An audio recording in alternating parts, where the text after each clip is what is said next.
Reform, perform और transform के मंत्र पर चलते हुए हम लगातार निर्णय ले रहे हैं, देश को तेज गति से आगे बढ़ा रहे हैं।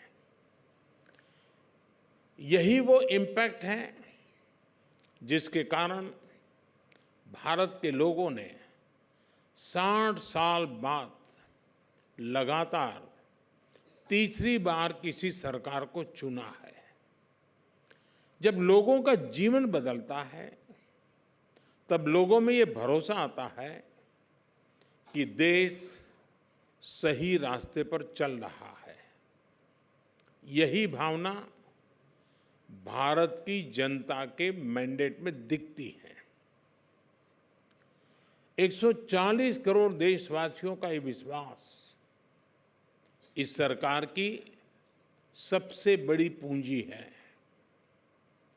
हमारा कमिटमेंट है कि भारत को विकसित बनाने के लिए लगातार स्ट्रक्चरल रिफॉर्म्स करते रहेंगे। हमारा ये कमिटमेंट आप हमारे थर्ड टर्म के पहले 3 महीनों के काम में भी देख सकते हैं। बोल्ड पॉलिसी चेंजेस, जॉब्स और स्किल्स को लेकर मजबूत कमिटमेंट, सस्टेनेबल ग्रोथ और इनोवेशन पर फोकस, आधुनिक इंफ्रास्ट्रक्चर, क्वालिटी ऑफ लाइफ और तेज ग्रोथ की कंटिन्यूटी, ये हमारे पहले 3 महीनों की पॉलिसीज का रिफ्लेक्शन है। इस दौरान 15 ट्रिलियन रुपीस यानी 15 लाख करोड़ रुपए से अधिक के डिसीजंस लिए गए हैं। इन्हीं 3 महीनों में भारत में अनेक मेगा इंफ्रास्ट्रक्चर प्रोजेक्ट्स पर काम शुरू हुआ है। हमने देश में 12 इंडस्ट्रियल नोड्स बनाने का भी निर्णय लिया है। हमने देश में 3 करोड़ नए घर बनाने को भी मंजूरी दी है।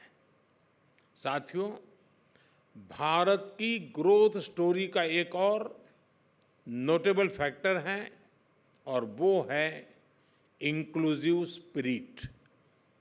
पहले सोचा जाता था कि ग्रोथ होती तो है, इनइक्वालिटी, असमानता भी साथ ही बढ़ती है। लेकिन भारत में इसके विपरीत हो रहा है। भारत में ग्रोथ के साथ इंक्लूजन भी हो रहा है। इसी का परिणाम है कि पिछले 10 साल में 250 मिलियन यानी करीब करीब 25 करोड़ लोग गरीबी से बाहर निकले हैं। भारत की तेज प्रगति के साथ हम ये भी सुनिश्चित कर रहे हैं कि इनइक्वालिटी कम हो, विकास का लाभ सभी तक पहुंचे।